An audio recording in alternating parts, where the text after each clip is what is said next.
नमस्कार साथियों और प्यारे विद्यार्थियों, कैसे हो? आपकी पढ़ाई कैसे चल रही है? भगवान से यही दुआ कर रहा हूँ आप अच्छे होंगे और आपकी पढ़ाई भी बहुत अच्छी चल रही होगी। साथियों और प्यारे विद्यार्थियों, मैं होशियार मल अपनी इस ऑनलाइन क्लास के अंदर आपका तहे दिल से हार्दिक स्वागत और अभिनंदन करता हूँ। प्यारे विद्यार्थियों, हम बात कर रहे थे भारत के संविधान की और भारतीय संविधान के भागों के ऊपर हम चर्चा कर रहे थे, जहां पर हमने अपनी पिछली क्लास के अंदर भाग 20 के अंदर विस्तार से चर्चा की थी। साथियों, आज उसी क्रम में हम बात करेंगे भाग 21। वैसे हम कंप्लीट भाग देखेंगे 22, वैसे ज्यादा महत्वपूर्ण नहीं है, लेकिन एक दो बातें बहुत ही महत्वपूर्ण है जो बहुत बार कंपटीशनों में पूछी भी जाती है, जो कि पीछे आपने देखा चर्चा में भी रहा था।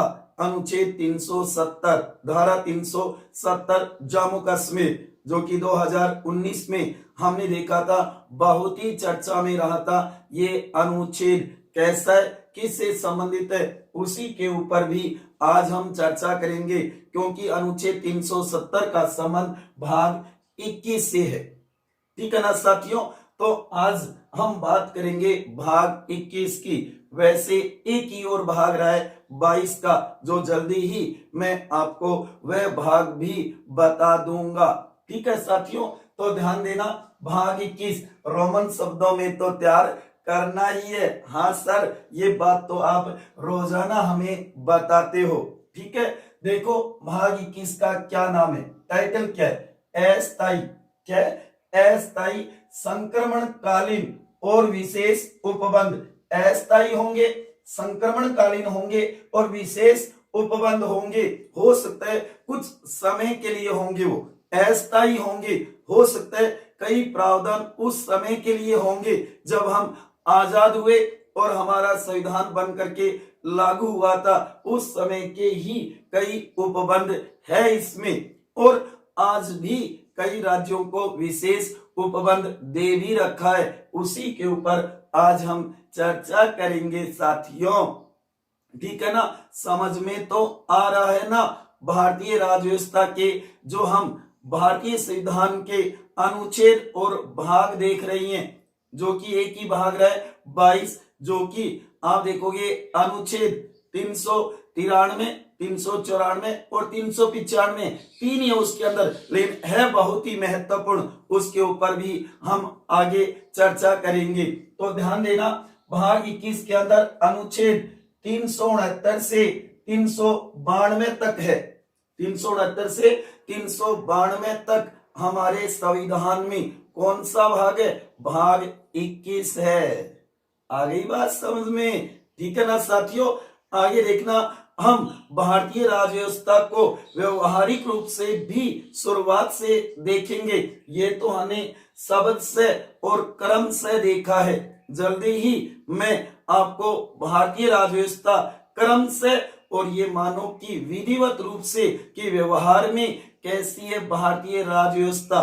राष्ट्रपति का पद, प्रधानमंत्री का पद, मंत्री परिषद, राज्यों की व्यवस्था, संसद का संगठन, सर्वोच्च न्यायालय, ये सभी मैं आपको लाइव सेशन के माध्यम से करवाऊंगा। रोजाना अपना एक क्लास का समय निश्चित होगा और आप अपना कॉपी पेन लेकर के तैयार हो जाना। फिर देखना भारतीय राज्य व्यवस्था आपके अंगुलियों पर आ जाएगी। चाहे आप कोई भी कंपटीशन देना, भारतीय राज्य व्यवस्था का कोई क्वेश्चन आपका गलत नहीं होगा, ये मैं आपको विश्वास दिलाता हूं साथियों। ठीक है ना? और जो रिट की तैयारी कर रहे हैं उन प्यारे विद्यार्थियों को यही कहूंगा कि अब दबाव महसूस ना करें, क्योंकि देखा जा रहा है कि जैसे जैसे एग्जाम की तिथि नजदीक आ रही है तो हमारा दबाव, प्रेशर बढ़ रहा है। ना जी ना, ऐसा नहीं करना है। हमें अपनी तैयारी को निरंतर कंटिन्यू जारी रखना है। जितना ज्यादा हो सके हमें पढ़ना है, चाहे वो मॉडल पेपर के माध्यम से हो, चाहे हमारे नोट्स बनाए हुए हो, उनको अच्छी तरीके से दोबारा रिवीजन करते रहो। ठीक है ना साथियों? घबराना मत, पेपर बहुत ही बढ़िया होगा। अच्छा स्कोर बनेगा और मां सरस्वती की कृपा से हमारा सिलेक्शन भी होगा। ये अपने आप पे विश्वास रखो कि हम अपने मम्मी पापा के सपनों को पूरा करेंगे। ठीक है ना साथियों। तो देखो भाग 21 के अंदर जो कि अनुच्छेद 369 से लेकर के 392 तक में क्या क्या प्रावधान किए गए हैं। वैसे तो मैंने कहा ना कि एक दो अनुच्छेद ही मोस्ट होंगे, ज्यादा नहीं होंगे, क्योंकि ये तो अस्थायी है, संक्रमणकालीन है, जो कि विशेष उपबंधों से संबंधित है। ठीक है ना, आगे बात समझ में। ठीक है, हाँ जी। सबसे पहले देखो नंबर 1 अनुच्छेद 369 क्या कहता है कि राज्य सूची के कुछ विषयों के संबंध में विधि बनाने की संसद की इस प्रकार अस्थायी शक्ति मानो वे संवर्ती सूची के विषय हो। कहने का मतलब है राज्य सूची के कुछ विषय, जबकि राज्य सूची के विषय किसके होते हैं? राज्य सरकार के होते हैं। स्थानीय जो विषय होते हैं ना वो राज्य सरकार के होते हैं, लेकिन इसमें कहा है कि इस संबंध में विधि बनाने की संसद की, पार्लियामेंट की इस प्रकार अस्थायी शक्ति मानो वे संवर्ती सूची के विषय हो। ये बताया संविधान के प्रारंभ के 5 वर्षों तक ये मानो कि संसद राज्य सूची के विषयों पर भी कानून बना सकेगी, कुछ विषयों पे, जबकि वो कैसे माने जाएंगे? संवर्ती सूची के, जो कि संसद का कानून मान्य होगा, ऐसा लिखा हुआ है साथियों इसके अंदर। तो ज्यादा महत्वपूर्ण नहीं है। ठीक है ना, अब तो खुश हो गए सर, कितने अनुच्छेद याद करने होंगे। मैंने कहा अति महत्वपूर्ण अनुच्छेद तो जरूर तैयार करो और उसके बाद में देखना आप 100 ही अनुच्छेदों के क्वेश्चन सही कर पाओगे। सारे किसी के याद नहीं होते साथियों, ठीक है ना, लेकिन अति महत्वपूर्ण है, उनको तो जरूर तैयार कर लेना। ज्यादातर तो देखा जाता है उसी में से क्वेश्चन आते और उसमें से नहीं आते तो आप वहां तक पहुंच सकते हो, उत्तर को क्लियर कर सकते हो कि इसमें नहीं है, इसमें नहीं है तो इसमें होगा, ऐसा भी कर सकते हो। आपको पता तो होना चाहिए कि संघ सरकार कहां से कहां तक है, राज्य सरकार कहां से कहां तक अनुच्छेदों में है, उसके आदमी पंचायती राज कहां से कहां तक है। कहने का मतलब पदों को भी अलग अलग कर सकते हो कि राष्ट्रपति कहां से कहां तक है, 52 से 62 तक है, उपराष्ट्रपति का उल्लेख, प्रधानमंत्री का, संसद का, सर्वोच्च न्यायालय का, राज्यपाल का, ऐसे कर सकते हो ना। इसलिए जरूर ध्यान रखना, अति महत्वपूर्ण अनुच्छेद तैयार कर लो और टेंशन मत लो साथियों। कहा जाता है ना कि टेंशन लेने की नहीं होती, देने की होती है। बस हंसते रहो, मुस्कुराते रहो, हमेशा ये मानो कि खुश रहो। हाँ जी, आगे देखो अनुच्छेद 370 वेरी वेरी मोस्ट है, पूछा जा सकता है, चाहे अब ये ना रहो, ना रहने का मतलब ये नहीं होगा कि अनुच्छेद 370 हटा दिया, ना जी ना, अनुच्छेद तो है ही, उसके कुछ प्रावधान भी है, लेकिन जम्मू कश्मीर को विशेष दर्जा नहीं है। जम्मू कश्मीर को जो स्वायत्तता दी थी उस समय वो नहीं। अब ध्यान देना, जो कि हम बात करते हैं धारा 370 भी कह देते हैं, आर्टिकल 370 भी कह देते हैं, अनुच्छेद 370 भी कह देते हैं। आगे नंबर समझ में, तो 370 में ध्यान देना, जम्मू कश्मीर जेके, जम्मू कश्मीर राज्य के संबंध में अस्थायी उपबंध, लेकिन याद रखना 5 अगस्त 2019, 5 अगस्त 2019 को हमारी संसद में जो कि गृह मंत्री अमित शाह ने ये मानो कि इसे जम्मू कश्मीर राज्य के संबंध में जो अस्थायी उपबंध थे उनको समाप्त कर दिया। नाम ही है ना अस्थायी। वैसे तो राष्ट्रपति अधिसूचना जारी करके कभी भी इस अनुच्छेद के प्रवर्तनों को ये मानो निष्क्रिय कर सकता है, लेकिन इतना लिखा हुआ है 370(3) के अंदर कि राष्ट्रपति जब अधिसूचना जारी करेगा ना तो उस राज्य की विधानसभा को पूछेगा, लेकिन अब तो विधानसभा है ही नहीं, वहां पे जो उस समय संविधान बनाया था वह थी संविधान सभा। संविधान सभा जो कि वर्तमान में तो संविधान सभा है ही नहीं ना वहां पे, ये बताओ ना, तो किसको, इसलिए अधिसूचना जारी कर दी गई और 5 अगस्त 2019 को जम्मू कश्मीर राज्य का जो विशेष दर्जा था वो समाप्त कर दिया।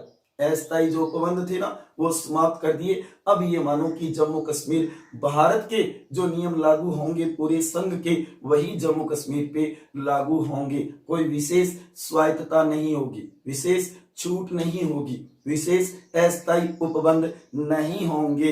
ये तो हमने चर्चा में सुना भी था 2019, जो कि उसके बाद में 31 अक्टूबर 2019 को जम्मू कश्मीर राज्य का पुनर्गठन कर दिया गया और उसके 2 केंद्र शासित प्रदेश बना दिए, एक जम्मू कश्मीर और दूसरा लद्दाख।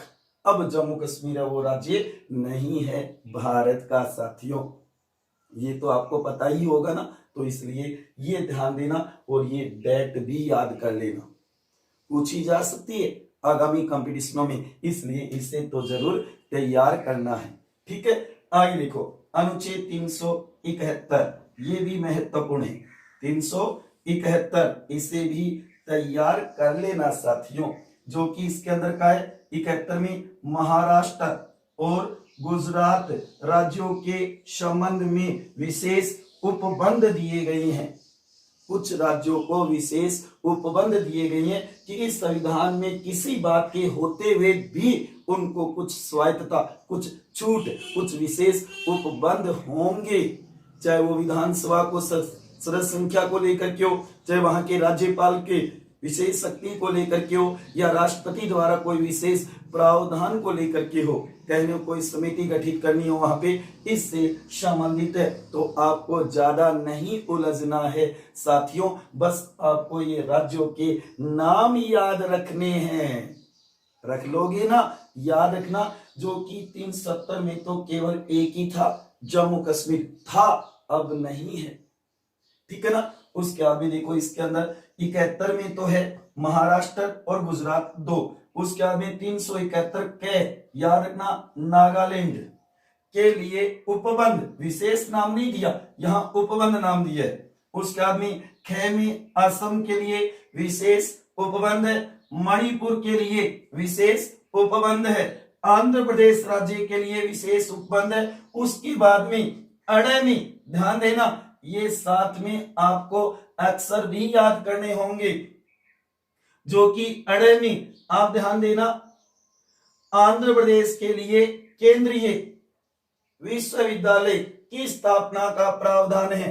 वहीं आप देखोगे 6 में सिक्किम के लिए विशेष उपबंध, 6 में मिजोरम के लिए विशेष उपबंध, और 6 में अरुणाचल प्रदेश के लिए विशेष उपबंध, और 6 में गोवा के लिए विशेष उपबंध, और अणे में आप देखोगे कर्नाटक के लिए विशेष उपबंध। तो ध्यान देना 1 2 3 4 5 5 6 7 8 9 10 11, इसके अंदर कुल कितने राज्य होंगे 11, और इसके अंदर कितना था 1।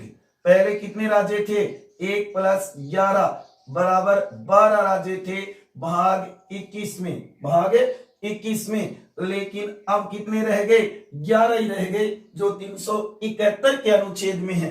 इसे जरूर तैयार कर लेना और ये क्रम भी तैयार करना साथियों, अति महत्वपूर्ण है ना। तो कितने राज्य होंगे 11 भाग 21 में, जम्मू कश्मीर अब नहीं है। ये क्रम से जरूर तैयार कर लेना, वेरी वेरी मस्ट है। ठीक है ना साथियों। आ रही बात समझ में, कैसी लग रही है आज वाली क्लास, अच्छी लग रही है तो ज्यादा से ज्यादा शेयर करो। जितने ज्यादा व्यू होंगे, जितने ज्यादा स्टूडेंट देखेंगे, तो मेरे को भी ये मानो कि बल मिलेगा, प्रोत्साहन मिलेगा। तो मैं अच्छे से अच्छे कंटेंट आप तक पहुंचाने की सोचूंगा कि आपका ज्यादा से ज्यादा फायदा हो साथियों। इसलिए मैं बार बार आपको कहता हूं कि आप इसे ज्यादा से ज्यादा शेयर किया करो और लाइक करना तो मत भूला करो, क्योंकि आपको पता है जब तक कोई न कोई ये मानो कि स्वार्थ या लाभ नहीं होता तब तक कोई कार्य नहीं होता। तो मान के चलो, चलो आर्थिक तो नहीं, लेकिन आज आपने देखा होगा कि जन समर्थन भी तो जरूरी है। ये राजनीति में नहीं पढ़ते क्या हम? तो इसलिए आपका समर्थन मेरे को बहुत जरूरी है। जितना ज्यादा आपका समर्थन मिलेगा उतना ही मैं उत्साहित होऊंगा और ज्यादा से ज्यादा मैटर आप तक पहुंचाना चाहूंगा। इसलिए ज्यादा से ज्यादा शेयर करो और देखो आगामी दिनों में हमारे चैनल के ऊपर कितने बढ़िया बढ़िया टॉपिक लेकर के मैं आऊंगा। चाहे आप कहोगे कि राजस्थान का इतिहास बता दो रोचक तरीके से, तो जरूर साथियों राजस्थान का इतिहास भी बता दूंगा और भारतीय राज्य व्यवस्था को नए सिरे से दोबारा शुरू कर देंगे हम। ये तो केवल हमने अनुच्छेदों की बातें देखी है, जबकि आगे हम एक एक पदाधिकारी जहां पर आपको कंफ्यूज रहता है कि कौन सी बात संविधान में नहीं है, उसके ऊपर भी तो हम चर्चा करेंगे साथियों।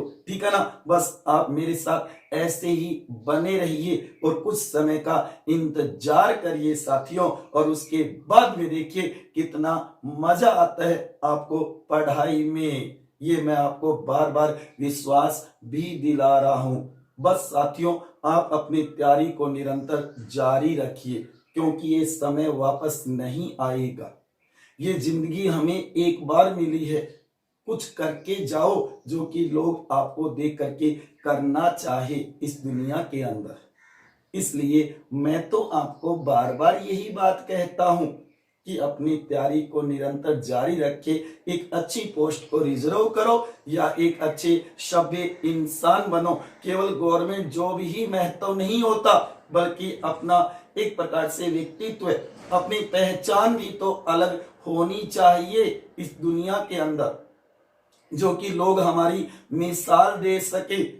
आपसे जलने वाले जलने दो, उनसे कोई प्रभाव नहीं पड़ेगा। जो आपकी आलोचना करना है करने दो, जो आलोचना कर रहे हैं ये मानो कि वो आपकी बड़ाई नहीं कर सकते, क्योंकि उनको आलोचना के बगैर और कुछ दिखता ही नहीं है। इसलिए साथियों मैं तो यही कहूंगा, आगे बढ़ते रहो, अपनी मंजिल को प्राप्त करो, सफलता प्राप्त करो। एक बार असफल हो गए कोई बात नहीं है, दोबारा खड़े हो जाओ, क्योंकि अगली बार आप सुनने से नहीं अनुभव के साथ खड़े होगे साथियों। तो इसलिए कभी भी जीवन में हार मत मानना।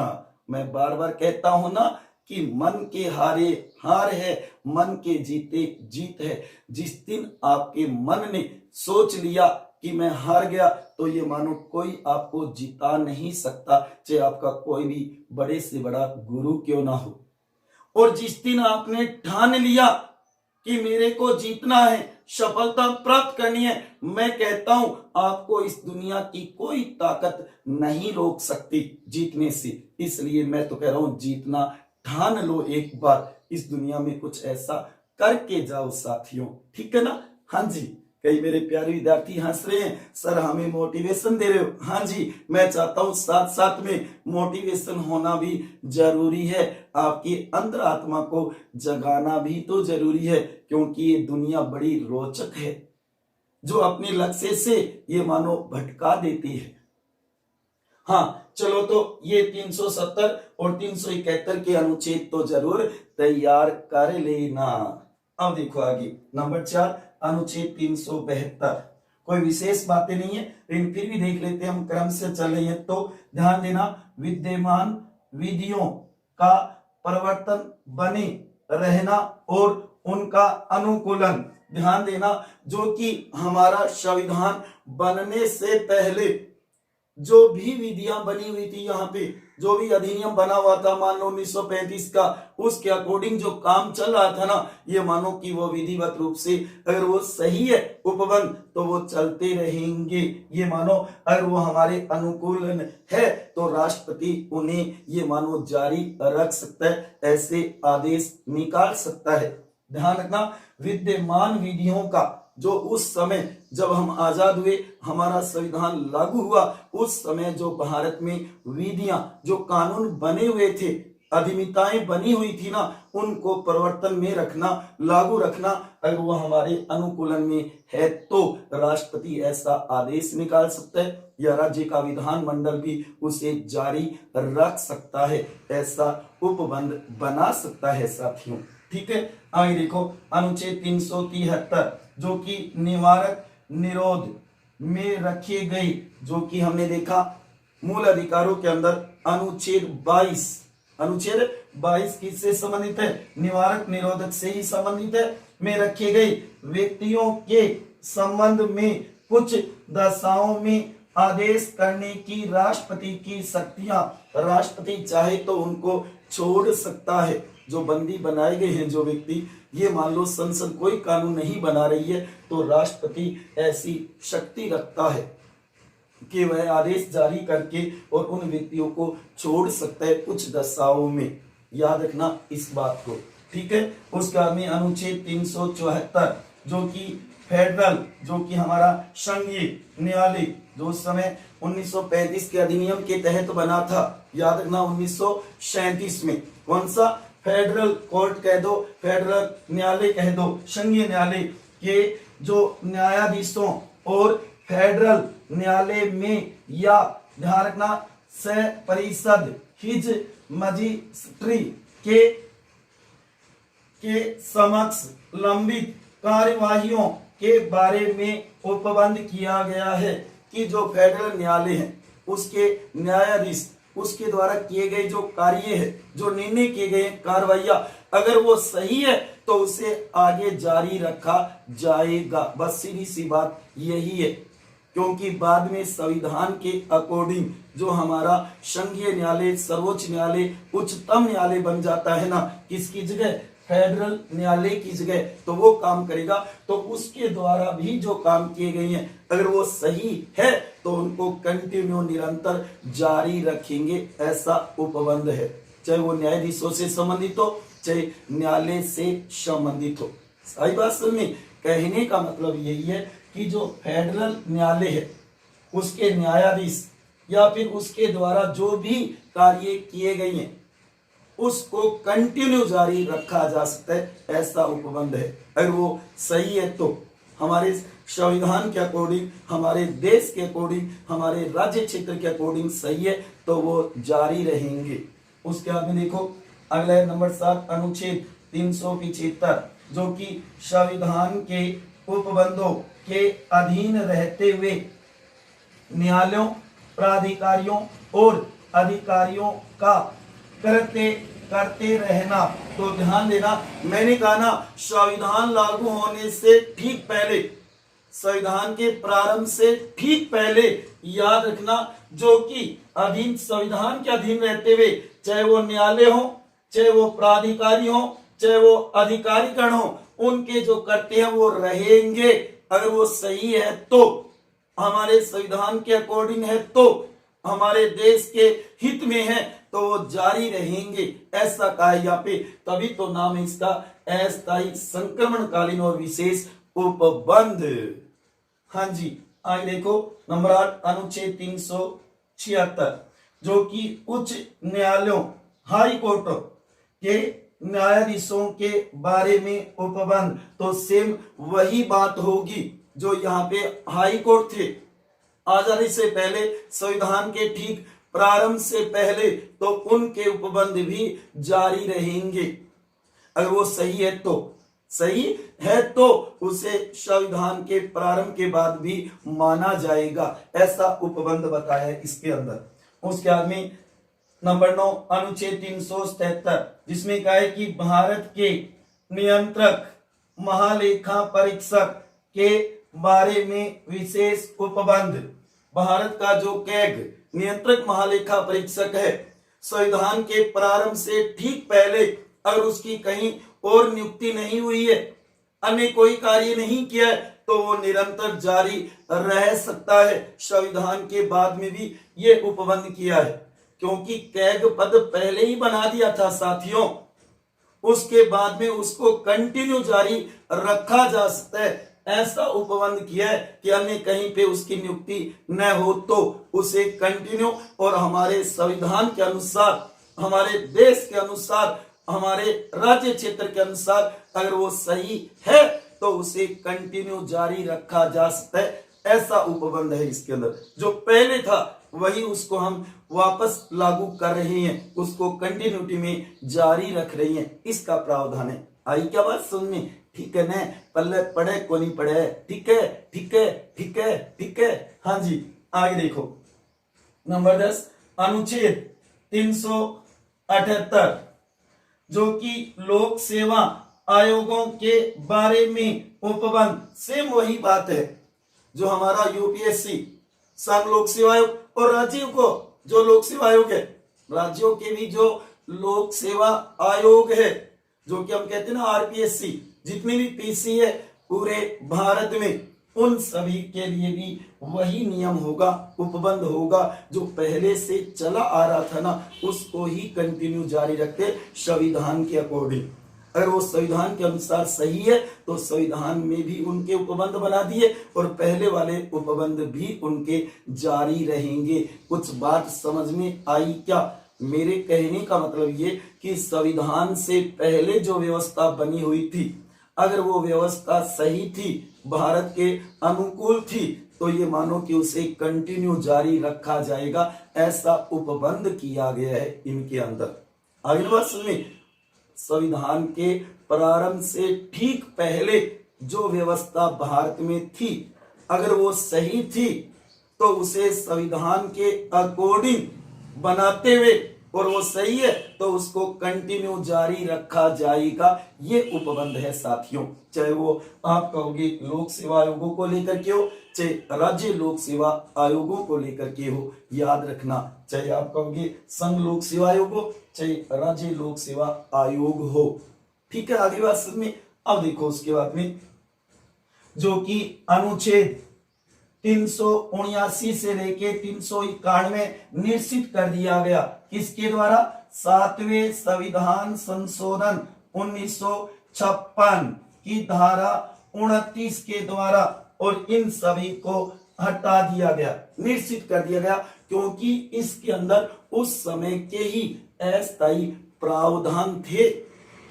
जो हमारा संविधान लागू हुआ था उस समय कुछ ऐसे नियम बनाए थे, उन नियमों को बाद में जरूरत महसूस नहीं की, तो उसके बाद में 7वें संविधान संशोधन अधिनियम 1956 की धारा 29 के द्वारा क्या कर दिया गया? निश्चित कर दिया गया। जो कि ये 7वां संविधान संशोधन कब प्रभावी हुआ? याद रखना साथियों, 1 नवंबर 1956 को प्रभावी हुआ था। 1 नवंबर 1956 को प्रभावी हुआ था, जिसने भारतीय संविधान के अंदर कई ऐसे प्रावधानों को निश्चित किया था जो उस समय के लिए सही थे, बाद में उनकी जरूरत महसूस नहीं की गई थी। जो कि आप देखोगे इसके अंदर कुछ अनुच्छेद तो ऐसे भी हैं जो उस समय तुरंत प्रभाव से लागू किए गए थे। कब? 26 नवंबर 1949 को, याद करो। जो कि इसके अंदर कौन सा होगा? 389 होगा, 380 होगा, 388 और 391। ये 4 तो आप देख सकते हो जो तुरंत प्रभाव से लागू भी किया था। जो कि हम देखते हैं ना कि 26 नवंबर 1949 को तुरंत प्रभाव से कितने अनुच्छेद लागू किए थे? 16 अनुच्छेद लागू किए थे। इनका उल्लेख कहां पे? 394 के अंदर है, खुद 394, और उसके अलावा भी थे 15 अनुच्छेद जिनको तुरंत प्रभाव से लागू किया गया था। तो उसमें से आप देखोगे 4 इसी में भी है, जो कि मैंने कहा ना 379, 380, 388 और 391 इसी में है।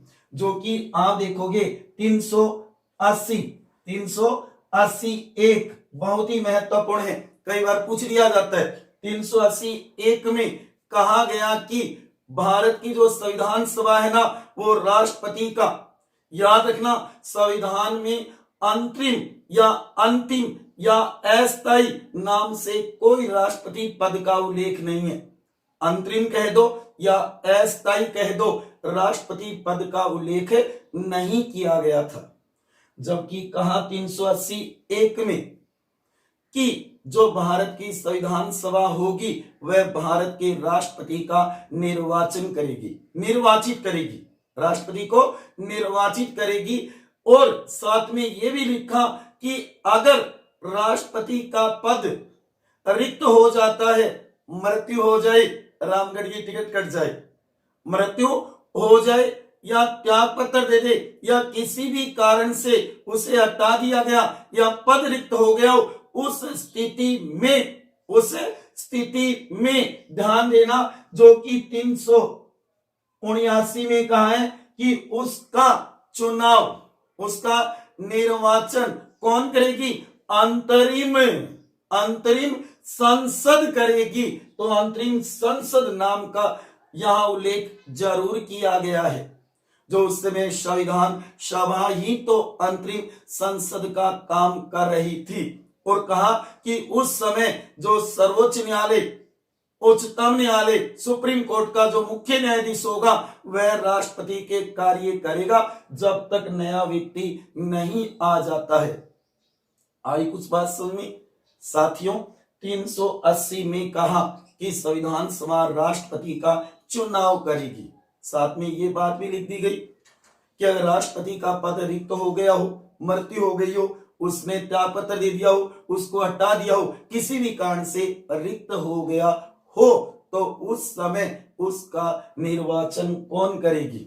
चुनाव कौन करेगी? उसका चुनाव करेगी अंतरिम संसद। और अंतरिम संसद उस समय कौन थी? ध्यान देना, उस समय अंतरिम संसद थी वो होगी भारत की संविधान सभा। कहने का मतलब जब तक नया राष्ट्रपति नहीं बनता है उस समय तक वही राष्ट्रपति रहेगा जो संविधान सभा ने निर्वाचित किया है, जब तक नया राष्ट्रपति नहीं बनता है। लेकिन अंतरिम या अस्थायी राष्ट्रपति पद का उल्लेख नहीं किया, हाँ संसद का किया है। और जब राष्ट्रपति नहीं होता उस समय तो सर्वोच्च न्यायालय, उच्चतम न्यायालय का मुख्य न्यायाधीश काम करेगा राष्ट्रपति के। ये बात भी लिखी है 379 में, ठीक है ना। तो ये वो प्रावधान है जो उस समय एट प्रेजेंट की हैं, बाद में उनकी जरूरत महसूस नहीं की। तो 7वें संविधान संशोधन 1956 की धारा 29 के द्वारा इन्हें क्या कर दिया गया? निश्चित कर दिया गया, लोप कर दिया गया, हटा दिया गया उनको, ठीक है ना। तो ये अनुच्छेद आप मान सकते हो, लेकिन इनके अनुच्छेदों के उपबंध जो प्रावधान है ना उनको नहीं रखा गया है। आगे ना बात समझ में? तो इस तरीके से भी आप तैयार कर सकते हो साथियों, ठीक है। आगे देखो, उसके बाद में अनुच्छेद 392 अंतिम कहो भाग 21 का, जिसमें कहा है कि कठिनाइयों को दूर करने की राष्ट्रपति की शक्तियां। मान लो उस समय के उपबंधों को लेकर के जो कि हमने देखा संविधान से प्रारंभ होने से ठीक पहले के जो उपबंध थे, अगर वो कहीं ना कहीं हमारे संविधान में अड़चन पैदा कर रही हैं, हमारे संविधान के अनुसार सही नहीं है, तो ये मानो कि संसद अगर कोई विधि नहीं बनाती है तो राष्ट्रपति को भी ये शक्ति दे दी गई कि उन्हें वो निश्चित कर सकता है, उनका निर्वर्तन कर सकता है, उन्हें हटा सकता है, ठीक है ना। तो ऐसी कोई भी दुविधा आ जाए, कठिनाइयों को दूर करने की राष्ट्रपति की शक्तियां दी है। क्योंकि जब ये मानो कि 395 के अनुच्छेद के तहत आप देखोगे जो 1935 का भारत शासन अधिनियम और 1947 भारत स्वतंत्रता या स्वाधीनता जो अधिनियम होगा, उनके ये मानो कि क्या कर दिया जाएगा? निश्चित कर दिया जाएगा, उनको हटा दिया जाएगा। उसके बाद में अगर कोई भी दिक्कत आती है, कठिनाई आती है, परेशानी आती है, तो उस समय राष्ट्रपति को ये शक्ति दे दी गई है कि उन कठिनाइयों को दूर कर सके, ऐसा आदेश जारी कर सकता है। लेकिन इतना कहा है क्या कि भाग 5 के अध्याय 2 कौन है? संघीय व्यवस्थापिका संसद है, वहां पे उसके द्वारा अगर पहली बैठक, प्रथम वर्ष के पहली बैठक के द्वारा ही ये काम किया जाएगा। संविधान के प्रारंभ के प्रथम वर्ष, एक वर्ष के अंदर जो पहली बैठक होगी तभी ये काम किया जाएगा, ऐसा कहा गया है इसके अंदर, ठीक है साथियों।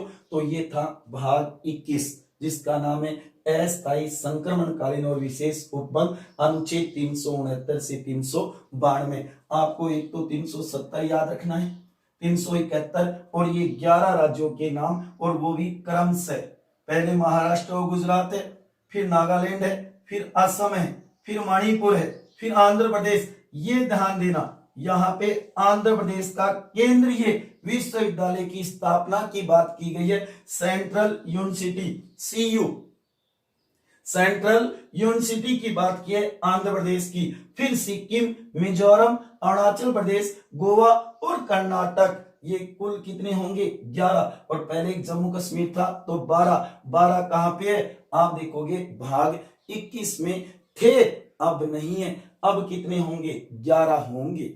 आगे ना बात समझ में, पहले क्वेश्चन आता था कि भारतीय संविधान के भाग 21 में कुल कितने राज्यों को विशेष दर्जा दिया गया, तो मेरे प्यारे विद्यार्थी कहते थे एक जम्मू कश्मीर। ना जी ना, कितने होंगे 12 होंगे, क्योंकि जम्मू कश्मीर तो अनुच्छेद 370 में है, वो भाग 21 पूछ रहा है, तो 21 में 370 भी और 371, तो इसलिए उत्तर क्या बन जाएगा 12 बन जाता था। अब याद रखना है कि भाग 21 में कितने राज्यों को संबंध में विशेष उपबंध है, विशेष दर्जा दिए गए, स्वायत्तता दी गई है कई क्षेत्रों में। और ये भी ध्यान रखना कि इस संविधान में किसी बात के होते हुए भी इनको विशेष उपबंध दिया गया, ये बात सभी पे लागू होगी कि इस संविधान में किसी बात के होते हुए भी नागालैंड के राज्यपाल को, ये मानो कि नागालैंड के अंदर आप कह सकते हो कि न्यूनतम वो कितनी होगी, विधानसभा की सीटें 30 होगी। ऐसा ही सिक्किम में कहा है, ऐसा ही गोवा में कहा है, लेकिन बनाए तो बनाए ना बनाए, क्योंकि गोवा में 40 है, सिक्किम में आप देखोगे 30, जो कि यहाँ पे संख्या हो सकती है 32 बना दियो। तो कहने का मतलब यहाँ पे यही है कि विशेष इस संविधान में किसी बात के होते हुए भी इनको विशेष उपबंध होगा, स्वायत्तता होगी, छूट होगी कुछ मामलों में, चाहे राज्यपाल को, चाहे विधानमंडल को, चाहे राष्ट्रपति को हो। ठीक है, तो ये राज्य जरूर तैयार कर लेना, वेरी वेरी मोस्ट है, ध्यान देना, very very very very most. कितने वेरी लगाओगे, एक ही वेरी लगाना है, वेरी मोस्ट है ये राज्य। ठीक है, तो इनमें तो मेरे को नहीं लगता कोई ज्यादा विशेष, और इनको जरूर तैयार कर लेना, थोड़ा सा और ज्यादा कोई महत्वपूर्ण नहीं है इसके अंदर। ठीक है ना। और अगर थोड़ा सा देखो तो इसको देख सकते हो 77, जो कि कैग की व्यवस्था करता है, भारत के नियंत्रण महालेखा परीक्षक के बारे में उपबंध बताता है कि वही जो पहले थे उसको किसके अकॉर्डिंग डाल दिया, जो कि अनुच्छेद 148, उसी प्रकार से जो नियुक्ति, वेतन, भत्ते, सारी चीजें होगी साथियों इसमें। ठीक है ना, जो पहले से चले आ रहे थे ना उसके अकॉर्डिंग ही नए उपबंध बना दिए, अगर वो सही है तो। ठीक है, इस बात को ध्यान देना। और साथ में आप 378 को भी तैयार कर सकते हो। लोक सेवा आयोग, चाहे वो संघ लोक सेवा आयोग यूपीएससी हो, चाहे आप कहोगे राज्य लोक सेवा आयोग हो, जो कि हम पीसीपी कह सकते हैं, जो कि आरपीएससी, तो यहाँ पे पीएससी बन जाएगी अलग अलग राज्यों की।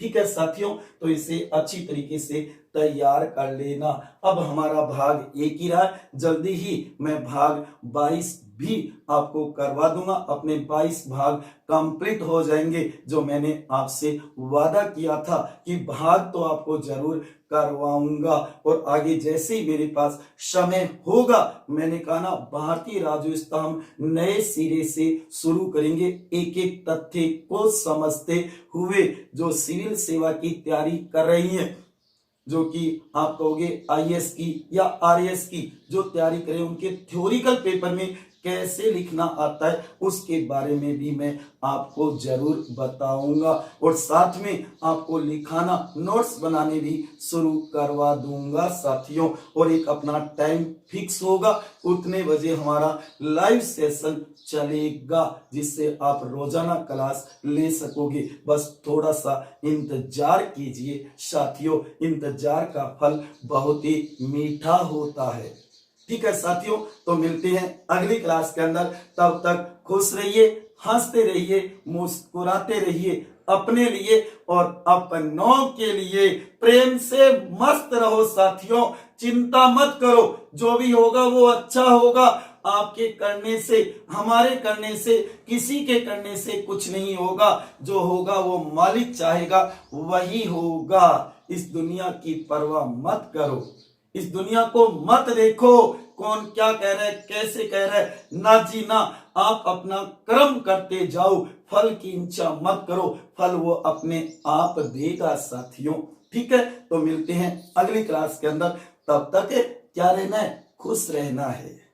ओके साथियों, जय हिंद, जय भारत, वंदे मातरम। ओके साथियों, एक बार पुनः कह रहा हूं, अगर वीडियो अच्छा लगा हो तो ज्यादा से ज्यादा शेयर कर देना। ये मैं आपसे बार बार निवेदन भी करता रहा हूं, जितना ज्यादा शेयर करोगे उतना ही मैं ऊर्जावान होऊंगा और ज्यादा से ज्यादा मैटर आप तक पहुंचाने की सोचूंगा साथियों। ओके।